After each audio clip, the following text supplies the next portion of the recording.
ପିଲାମାନେ କାଲି ଆଦର୍ଶ ବିଦ୍ୟାଳୟ ପ୍ରବେଶିକା ପରୀକ୍ଷାରେ ଏ ଅଙ୍କଟି ପଡ଼ିଥିଲା 15ଟି କଲମ ଓ 8ଟି ପେନସିଲର ମୂଲ୍ୟ ମିଶିକି 228 ଟଙ୍କା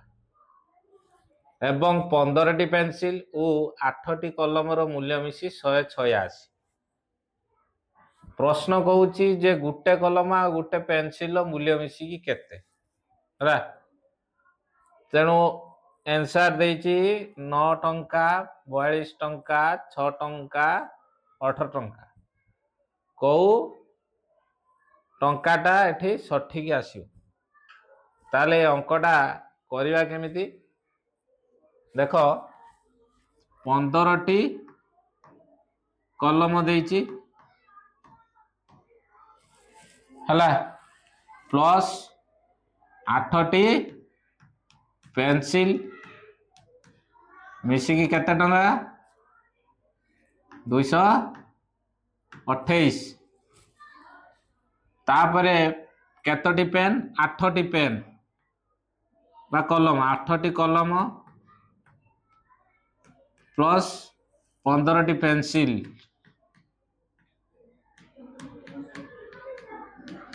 मिसिकी केते 186 केते हला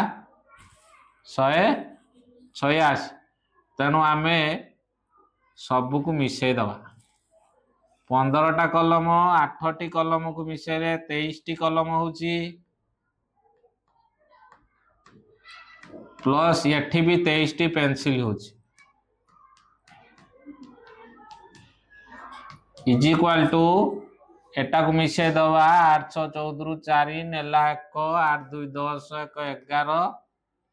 2 1 3 1 4 414 बुझेला तेणु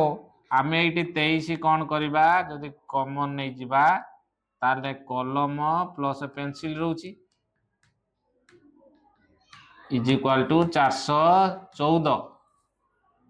तेणु आम कलम और पेंसिल दीटा को एपटे रखिदे कि एपटे 414 को